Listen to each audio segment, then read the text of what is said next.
할렐루야. 사랑하는 여러분, 무더운 여름이 어느덧 다 지나갔습니다.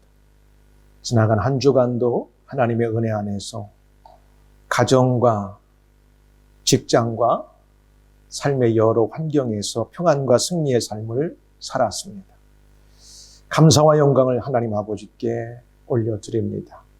오늘 2022년 8월 28일 네 번째 복되고 거룩한 선교주일을 맞이하여 교회에 나오신 여러분들과 실황 예배에 참여하여 함께 예배 드리시는 분들 모두를 성삼위 하나님의 이름으로 환영하고 축복하고 사랑합니다. 아멘. 오늘 우리가 함께 읽은 시편 15편은 다윗의 시로 천국 소망의 대열에 참여할 지혜로운 의인의 모습을 추상적인 개념이 아닌 실생활에서의 구체적인 행실을 열거해 보여주고 있습니다. 어떻게 우리가 이 땅을 살아가야 되는가? 특히 1절에 두 번에 걸쳐서 나오는 누구 오며 누구 오니까라는 이 평행적 물음과 응답을 통해 하나님 앞에 서는 바람직한 예배자의 모습을 제시하고 있습니다. 우리가 하나님을 예배할 때 어떤 예배자의 모습으로 서야 할 것인가를 잘 보여주고 있습니다. 이 시편을 노래하면서 다윗은 시편의 내용과 같은 사람이 하나님 앞에서 서게 될 것이라 말합니다. 저와 여러분들도 시편에서 다윗이 말한 것으로 끝나는 것이 아니라 다윗이 말한 그러한 예배자들로 우리 모두가 설 수 있기를 주의 이름으로 축원합니다. 본문을 중심으로 주의 장막에 살 자, 주의 장막에 머물 자라는 제목으로 말씀을 증거하도록 하겠습니다. 모두 성령님의 음성을 듣고 하나님 앞에서는 서는 예배자가 되어 하나님 앞에 선다는 것은 무엇인가? 하나님의 장막에 머물기 위해서 하나님의 거룩한 성산에 서기 위해서 어떠한 마음과 태도를 가져야 하는지 결단하는 은혜의 시간이 되기를 주의 이름으로 축원합니다. 아멘. 첫 번째 보니까 누가 하나님과 함께 살 것인가에 대해서 우리가 한번 질문을 해봐야 됩니다. 우리는 과연 주님의 장막에, 주님의 집에 함께 머무르며 살 만한 자격이 있는가 우리 스스로를 질문해 보아야 됩니다. 사실 이 시편 15편은 예배자가 지녀야 할 자세와 예배자의 마음가짐에 대하여 지적하고 있는 내용인데요. 그러면 우리가 어떠한 자세로 예배를 드리는 마음을 가질 때 주님의 장막에 머무를 수 있고 주님의 성산에 거할 수 있는 자격이 주어지는가? 여기에 대해서 우리는 생각해 봐야 됩니다. 그래서 1절에 보면 누가 첫 번째 하나님과 함께 살 것인가?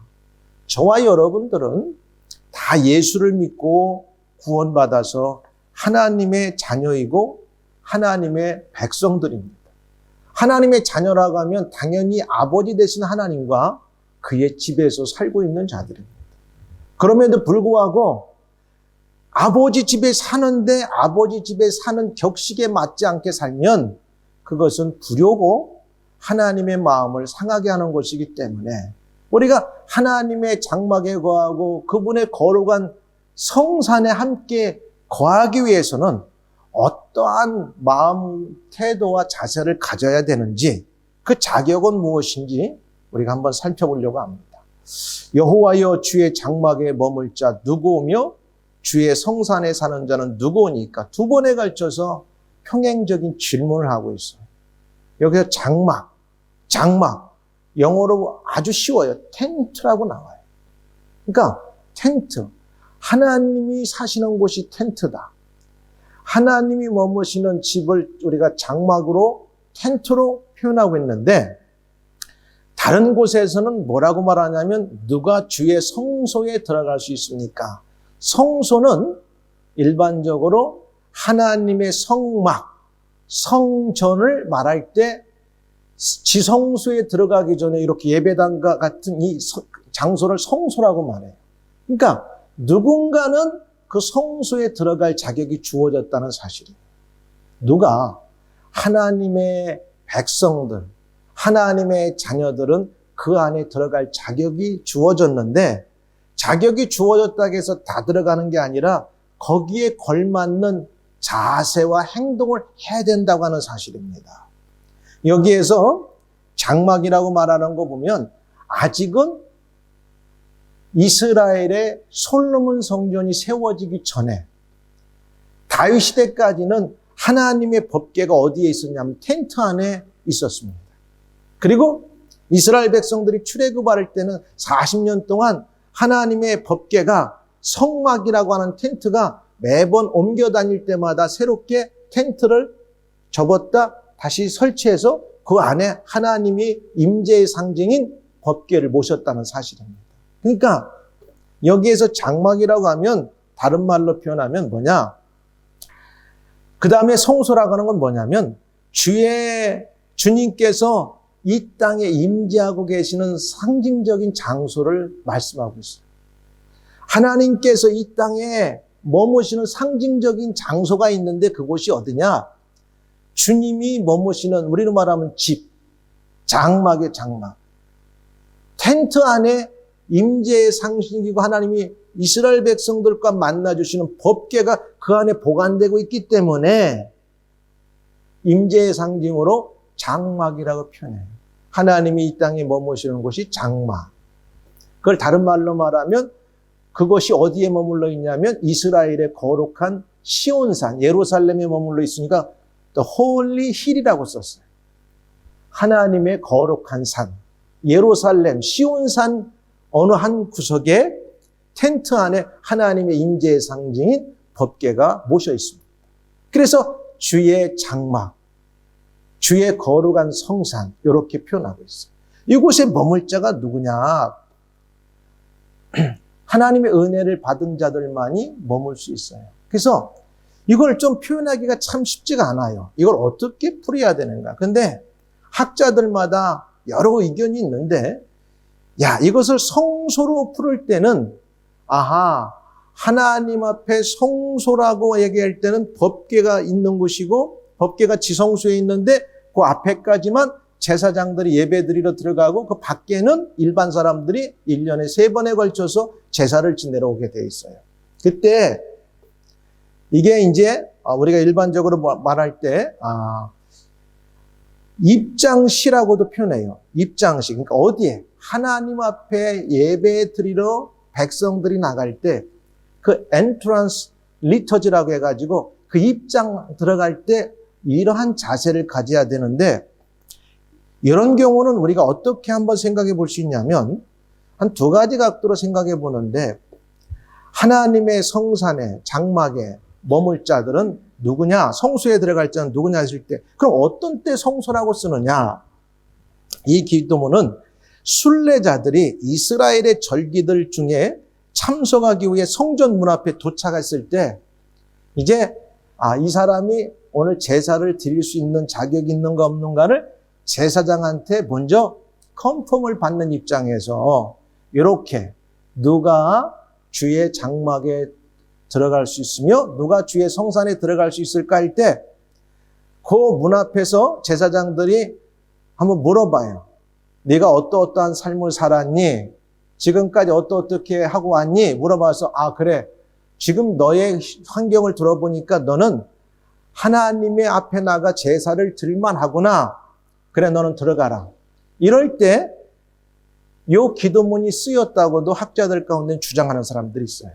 그때는 누가 성소에 들어갈 수 있으며 할 때 이것이 조금 매치가 되는 내용이에요. 그러니까 흩어져 살았던 이스라엘 백성들이 1년에 적어도 세 번에 걸쳐서 예루살렘에 올라와서 하나님의 법궤가 있는 곳에 와서 제사를 지내러 올 때에 그들이 왔는데 그동안 어떻게 살았는지 모르니까 하나님 앞에 제사 지내러 들어가기 전에 제사장들이 그들 컨펌하는 그런 이제 입장시의 기도문이라고도 학자들은 보고 있어요. 자, 이런 면에서 보면 누가 주의 성소에 들어가고 누가 거룩한 성산에 가서 하나님 앞에 만날 수 있을까? 이 자격을 말할 때 한쪽으로 이렇게 표현도 하고 좀 우리가 쉽게 표현하면 자, 이 자격은 뭘 말하느냐? 어떤 외적인 자격이나 공로를 가진 사람이 아니라 마음과 태도에 있어서 하나님을 사랑하고 경외하는 사람이면 누구든지 하나님 앞에 나와서 하나님의 장막에 하나님의 그 임재의 상징인 성소에 나와서 예배 드리시는 자격이 부여된다. 이런 뜻이에요. 그러니까 저와 여러분들은 지금 예수 믿고 하나님의 자녀가 됐으니까 하나님의 임재의 상징인 주님의 머리 되는 교회에 자연스럽게 나와서 예배를 드릴 수 있어요. 여러분, 굉장히 중요한 겁니다. 열왕기상 8장 29절에 보니까 하나님께서 우주 만물을 창조하시고 어느 곳에나 다 머무시고 계시지만 인간적인 말의 표현으로 할 때 하나님께서 눈여겨보시고 머무르는 장소가 있는데 그게 어디냐면 주님의 집이고 주의 성전이고 열왕기상 8장 29절에 이렇게 말해요. 주께서 전에 말씀하시기를 내 이름이 거기 있으리라. 거기가 어디냐면 성전을 말해요. 아무 데나 내 이름이 있는 게 아니에요. 비록 하나님께서 솔로몬 성전이 짓기 전에는 임재의 상징인 법궤가 텐트 안에 머물러 있었어도 왕궁에 하나님께서 머무신다고 하지 않고 텐트 안에 법궤에 내가 거기에 있다고 여호와께서 말씀하시는 겁니다. 굉장히 중요한 거예요. 내 이름이 거기 있으리라 하신 곳 이 전을 향하여 주의 눈이 주야로 보시오며 하나님의 성전은 항상 주님께서 주야로 보고 계시다는 거예요. 세상에 다 보고 계시지만 특별히 관심을 가지고 보고 계시고 내 이름이 거기 머물다고 말씀하시는 곳이 어디냐면 성전이에요. 그가 텐트 아닐지라도 그 다음에 잘 만든 성전일지라도 광야를 지나면서 여러 번에 걸쳐서 옮겨지는 텐트 아닐지라도 하나님의 임재의 상징이 있는 그곳이 주의 장막이고 주의 성산이라고 하는 말씀입니다. 그럼 오늘날 영적으로 보면 주의 장막이 되고 성산이 되는 곳은 어디냐? 저와 여러분들이 오늘 나와 예배드리는 이곳이 주의 성산이 되고 주의 장막인 줄 믿습니다. 그렇게 이해하셔야 돼요. 자, 그래서 놀라운 말을 하고 있어요. 시편 100편 1절에서 5절까지 보면 하나님께 예배드리러 나온 자들을 우리는 일반적으로 가리킨다고 볼 수 있어요. 누가 하나님과 함께 살 자격이 있는가? 물론 우리가 늘 세상 가운데 살아가지만 하나님이 가장 눈여겨보시고 그의 이름이 머무는 곳이고 주야로 그곳을 떠나지 않는 그곳이 구약에 보니까 주의 장막, 성소, 성전이었는데 그게 오늘날 주님의 몸된 교회라고 하면 이곳을 중심으로 살아갈 때 하나님의 관심은 항상 여기에 있다는 거예요. 이 교회를 통해서 하나님께서 예비하시고 구원하기로 한 사람들이 구원받게 하시고 하나님께서 그의 나라를 확장해 가실 때도 이 교회라고 하는 통로를 사용하시는 것이고 그렇기 때문에 우주 만물을 지금도 섭리 통치하시지만 가장 눈여겨보시고 주의 이름이 머무는 곳이 어디냐면 교회라는 사실이에요. 이 거룩한 장소.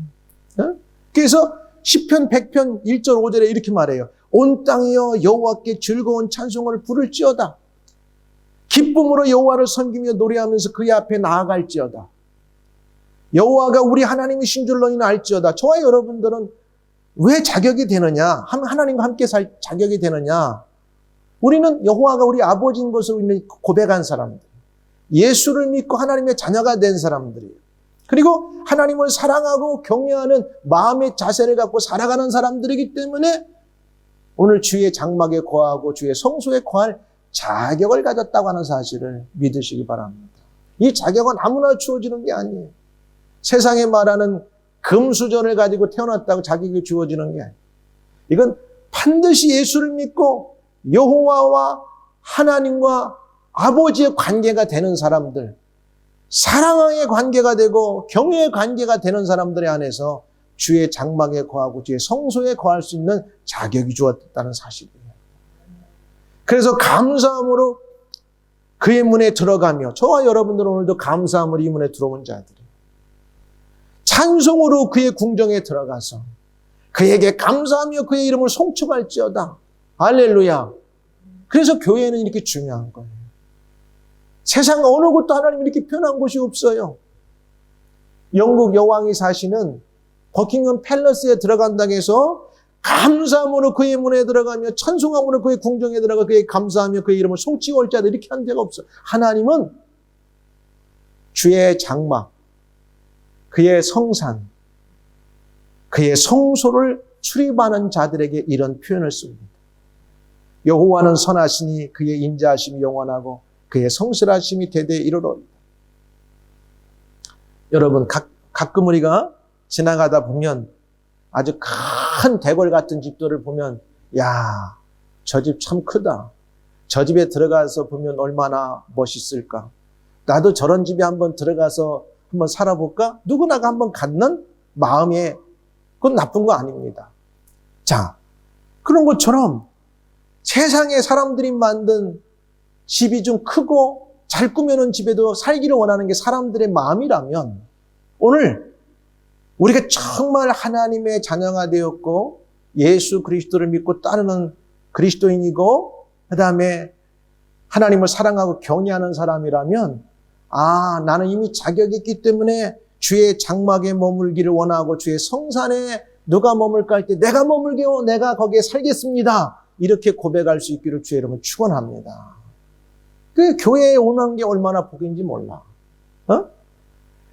감사함으로 그의 문에 들어가며 찬송함으로 그의 궁정에 들어가서 그에게 감사하며 그의 이름을 송축할지어다. 오늘 이런 일들은 오늘도 여전히 저와 여러분들이 오늘 예배드리는 이 예배당을 통해서만 가능하다고 하는 사실입니다. 얼마나 큰 축복인지 몰라요. 저와 여러분들은 왜 이게 가능하냐? 은혜로 구원받았기 때문에 그래. 외적인 어떤 공로나 자격이 아니라, 너희는 그 은혜에 의하여 믿음으로 말미암아 구원을 받았으니 이것은 너희에게 난 것이 아니요 하나님의 선물이라. 행위에서 난 것이 아니 이는 누구든지 자랑하지 못하게 함이니라 그랬습니다. 자, 이렇게 하나님을 사랑하고 경외하고 그의 장막에 머물고 그의 성산에 함께 사는 저와 여러분들은 그럼 어떻게 이 땅을 살아야 될 것인가? 2절에서 5절 상반전까지 11가지의 제목들을 가지고 우리에게 이렇게 살으라고 말씀하고 있어요. 그렇게 또 사는 사람은 역으로 그게 바로 증거가 되는 거예요. 어떻게? 주의 장막에 살고 주의 성산에 살아가는 자라고 하는 걸 증거를 보여주고 있다는 말씀이에요. 두 번째는 그래서 우리가 어떻게 살아야 되느냐? 하나님과 함께 사는 자의 11가지 특징이 나와요. 11가지 특징이 나오는데 이것은 우리에게 어떻게 보면 윤리적인 것을, 도덕적인 것을 요구합니다. 11가지는 2가지에 기반한다고 볼 수 있는데 그 2가지는 뭐냐면 정직과 공의를 실천하는 자들은 9가지의 윤리적인 삶을 우리가 살아야 될 걸 말씀하고, 이것은 여기에서만 나오는 게 아니에요. 신약에 가서 예수님께서 천국 백성의 윤리를 말씀하시며 산상수훈을 말씀했지요. 정말 너희가 나를 믿고 구원받고 하나님의 자녀가 돼서 하나님의 성산에 거하고 장막에 사는 자냐? 그러면 천국 백성으로 이러이러한 윤리의 모습을 가지고 살아라 말씀하신 것처럼 여기도 똑같아요. 이런 자들에게는 영원히 우리의 영육의 삶이 흔들리지 않는 복을 주시겠다고 약속하시는 건데, 본문에서 하나님과 함께 사는 자의 11가지 특징의 모습을 구체적으로 제시하는데, 정의를 행하는 것과 공의를 실천하는 것이 중심이 되는 두 기둥이에요. 정의를 행하고 공의를 행하는 것. 자, 나머지 9가지는 정의와 공의를 행하는 일의 구체적인 내용을 담고 있는데 보세요. 2절에 보니까 우리가 언행을 잘해야 돼. 언행을. 정직하게 행하며. 하나님과 함께 사는 사람의 특징은 정직히 행해야 돼요. 하나님이 의로우시고 공의 하나님이기 때문에 우리도 그렇게 살아야 된다는 거예요. 정직하게 행하며 공의를 실천하며 그의 마음의 진실을 말하며 이 성결한 언행을 가리키는 거예요. 세 가지, 2절에서. 두 번째는 3절에 보니까 또 세 가지가 나오는데 성결한 언행. 그의 혀로 남을 허물지 아니하고 예수 믿는 사람이 남의 허물지 아니하고 그의 이웃에게 악을 행하지 아니하며 그의 이웃을 비방하지 아니하며 이러한 자의 모습이 하나님과 함께 사는 자의 모습이라는 거예요. 성결한 언행. 그 다음에 4절에 나오는 세 가지는 하나님과 함께 사는 자의 내용은 뭐냐? 돈독한 신앙을 가지라는 거예요. 어떤 사람이 어떠한 신앙을 가져야 되는가? 돈독한 신앙. 하나님을 저버린 자를 멸시하기 때문에 하나님을 저버리지 말라. 그 다음에 여호와를 두려워하는 자를 존중하라. 그 마음에 서원한 것은 해로울지라도 변하지 아니하며. 이 내용은 한번 우리가 하나님 앞에 신앙의 자세를 가지고 살기로 결단한 것들은 쉽게 마음을 좀 바꾸지 말고 그게 때로는 좀 힘들고 손해가 되고 어려움이 있어도 그걸 좀 지키며 살아라. 그게 하나님과 함께 사는 믿음의 사람들의 자세라는 거예요. 오늘 여러분들은 이런 사람들인지 난 믿어요. 특별한 일이 없이 매주일마다 하나님의 전에 나와서 예배 드린다는 거. 여러분 하나님께 소원을 이행하는 겁니다. 사람마다 왜 변명이 없고 구실이 없겠어요.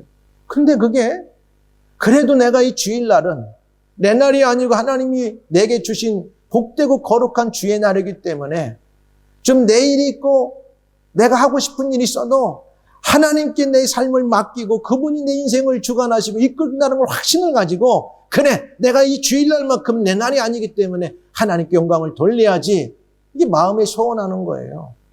좀 다른 말로 직역하면 맹세하는 거예요. 그러나 다른 말로 표현하면 내가 하나님께 약속하는 거예요. 이걸 지키려다 보면 아무래도 시간도 내 자유롭게 쓸 수 없지요. 오늘하고 수고스럽지요. 그리고 여러분들이 어떤 에너지를 이 주의를 위해서 우리가 드릴 수 있죠. 그러나 이게 하나님 앞에 주의 장막을 주의 성산을 중심으로 살아가는 하나님 앞에 구원받은 자들의 모습이라는 사실이에요. 그럼 이렇게만 하면은 끝나느냐? 절대 하나님께서는 그걸로 끝나지 않게 하십니다. 알아야 돼요. 하나님은 공의로우시고 의로우시기 때문에 우리에게도 그렇게 살기를 원하세요. 성결한 언행, 언어를 사용하고 행동도 성결하게 하라.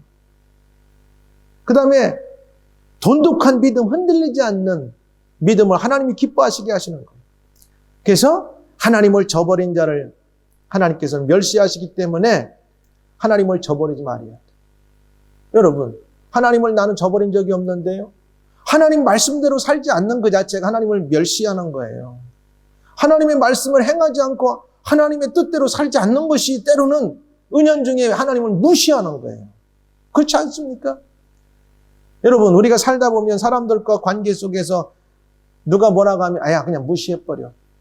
도움이 안 돼. 무시할 경우가 있단 말이에요. 4절에 그렇게 나오죠. 4절에. 오늘 보니까 4절에 첫 번째도 이런 말씀이 나와요. 그의 눈은 망령된 자를 멸시하며. 그러니까 하나님께서는 망령된 자를 멸시하며 여호와를 두려워하는 자를 존대하며. 나는 저와 여러분들이 하나님을 경외하고 존대하는 자들이 되기를 주의 이름으로 축복합니다.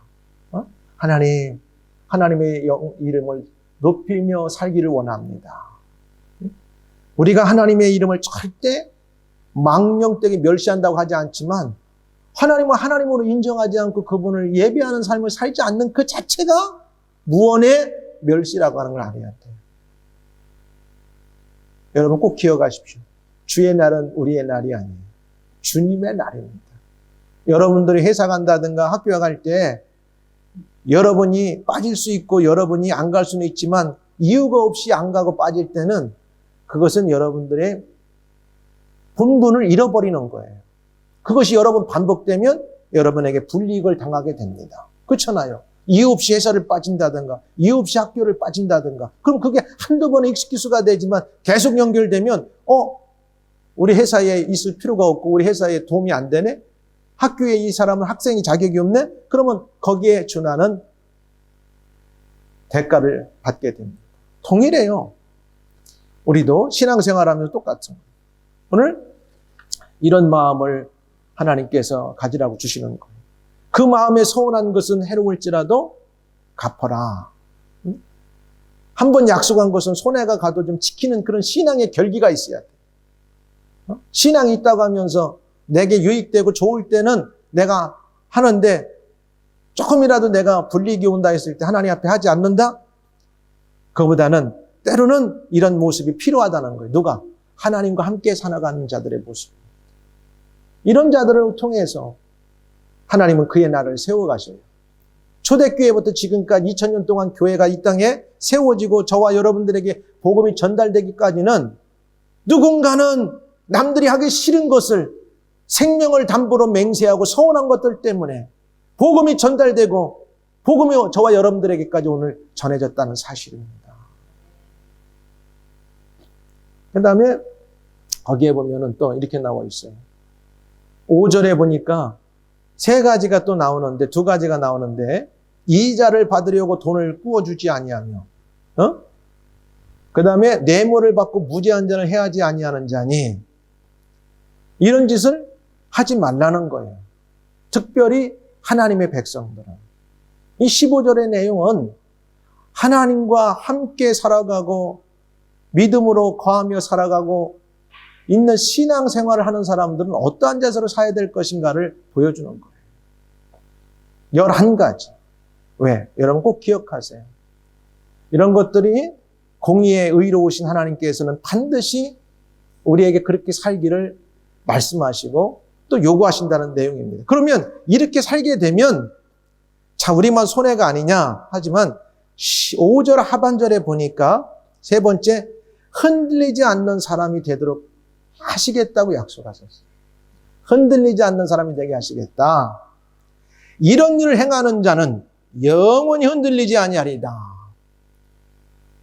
저와 여러분들이 이 땅을 살아가면서 흔들릴 일들이 많이 있어요.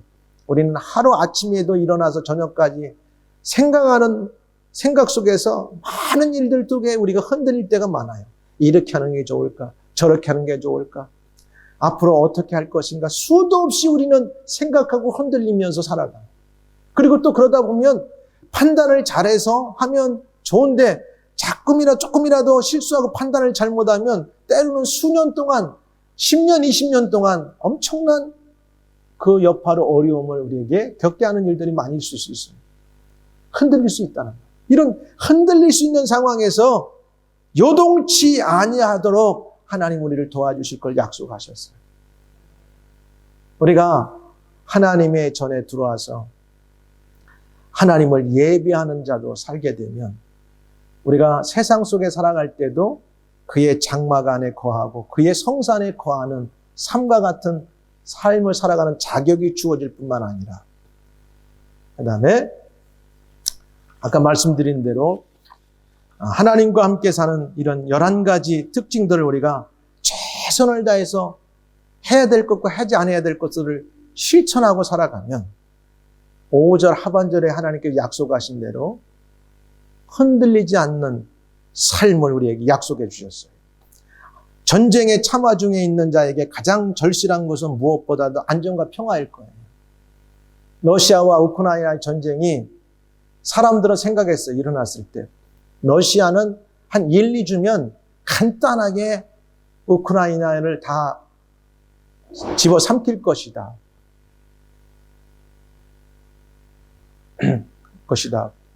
생각했어요.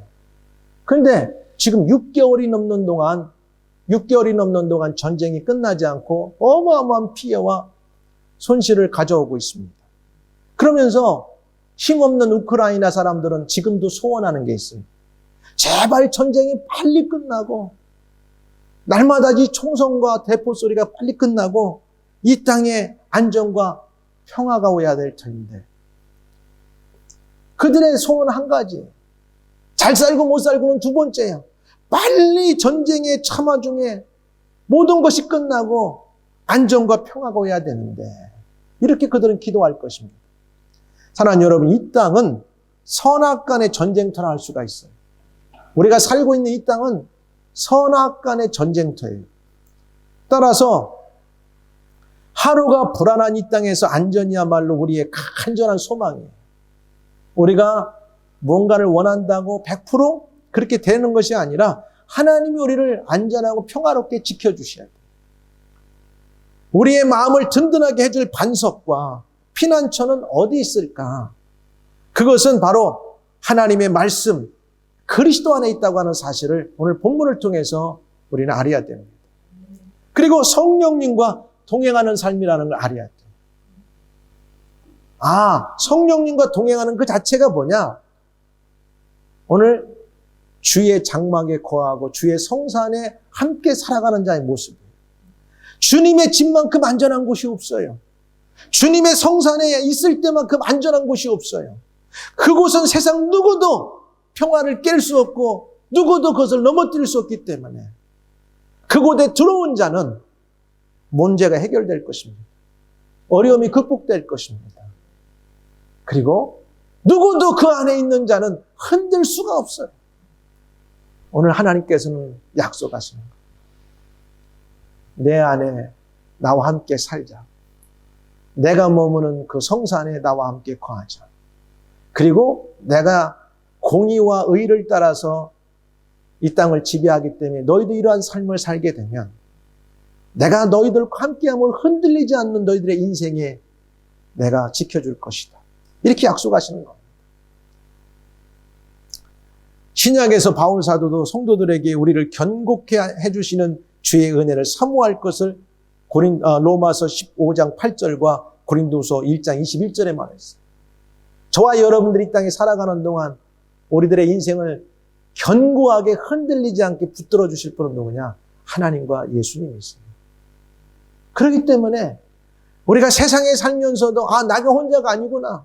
오늘도 내가 성령을 따라 살고 하나님 말씀 붙들고 살고 하나님과 함께 동행하면 내가 주님의 영적으로 주님의 장막에 거하고 주님의 성산에 거하고 그리고 일주일에 한 번인 거룩한 주의 날에 그 집에 들어가서 그분을 송축하고 찬양하며 살리라 이렇게 결단하면 우리 앞에 놓여있는 여러 문제들이 있다 할지라도 하나님 반드시 극복하게 하시고 이기게 하시고 승리를 줄 줄 믿습니다. 오늘 다윗은 이런 일을 행하는 자는 영원히 흔들리지 않을 것임을 확신하고 있습니다. 주의 장막에 머무르고 주의 성산에 거하는 자들은 오늘 시편 15편의 고백같이 자신이 살아가는 자리에서 자기뿐만 아니라 이웃들과 함께 정의와 공의를 행하기를 노력합니다. 이제 오늘 말씀을 맺겠습니다. 누가 주의 장막에 머물고 성산에 거할 수 있습니까? 자신의 선천적인 외적인 인간적인 자격이나 공로를 가진 사람이 아닙니다. 예수 그리스도를 믿고 하나님의 자녀가 되고 마음과 태도에 있어서 하나님을 사랑하고 경외하는 사람을 가리킵니다. 주의 장막에 머물기 합당한 사람은 곧 예수 그리스도가 편하게 머무실 수 있는 사람입니다. 예수님, 언제든지 내 마음을 열어놓습니다. 내 마음 가운데 중심에 들어오셔서 왕이 되시고 주인이 되어 주십시오.